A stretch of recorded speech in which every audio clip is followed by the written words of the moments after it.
ایک دفعہ کا ذکر ہے، کسی گاؤں میں ندی کے کنارے ایک عورت اپنی دو بیٹیوں کے ساتھ رہتی تھی۔ دونوں بیٹیاں بہت خوبصورت تھیں، لیکن ہر وقت ایک دوسرے سے لڑتی جھگڑتی رہتی تھیں۔ بڑی بہن کا نام نور اور چھوٹی کا نام پری تھا۔ ایک دن نور پودوں کو پانی دے رہی تھی کہ نور نے ایک خوبصورت پھول دیکھا۔ اس نے وہ پھول اٹھا لیا۔ پری بھی وہیں موجود تھی۔ اس نے کہا، یہ پھول مجھے دے دو۔ نور نے کہا، نہیں، پہلے یہ پھول میں نے دیکھا تھا۔ دونوں بہنوں نے بحث و تکرار کے بعد ہاتھا پائی ہونے لگی۔ اتنی دیر میں وہاں ایک بونا آ گیا۔ اس نے پوچھا، تم دونوں کیوں لڑ رہی ہو؟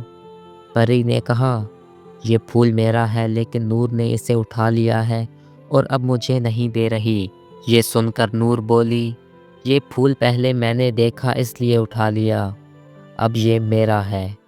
بونے نے وہ پھول نور سے لیا اور بولا، یہ پھول تم دونوں میں سے کسی کا نہیں ہے۔ تم دونوں میں سے جو بھی ندی پہلے پار کرے گا، یہ پھول اسی کا ہو جائے گا۔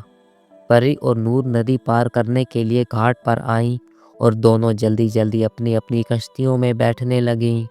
نور اپنی کشتی پر چڑھنے کے لیے آگے بڑھی ہی تھی کہ اس نے ایک خرگوش دیکھا جس کے پیر میں ایک کانٹا چھپا ہوا تھا۔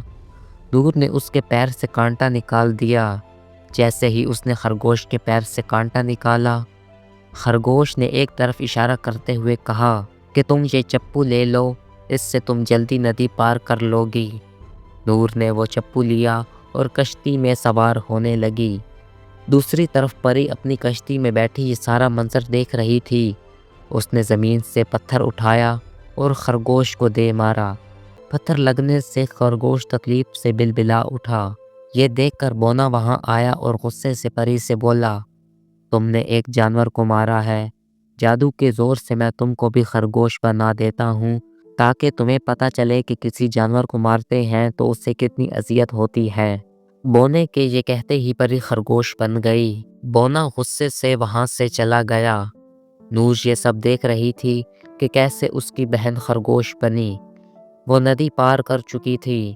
وہ فوراً واپس آئی اور بونے کا پیچھا کر کے اس کے پاس پہنچ گئی اور کہا، بونے بھائی رکو۔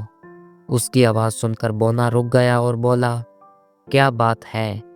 نور بولی، بھائی میری بہن کو سبق مل گیا ہے، اسے معاف کر دیں، آئندہ وہ کسی جانور کو نہیں مارے گی۔ خرگوش نور کے ساتھ پری کے پاس واپس آیا اور اس پر منتر پڑھ کر پھونکا۔ وہ دوبارہ خرگوش سے انسان بن گئی، جبکہ بونا یکایک ان کی نظروں سے غائب ہو گیا۔ نور پری کے ساتھ واپس گھر آ گئی۔ انہوں نے دیکھا کہ بونے نے پھول وہیں ڈال دیا تھا۔ پری نے اٹھا کر وہ پھول نور کو دے دیا اور اس دن کے بعد وہ کبھی کسی سے نہیں لڑی۔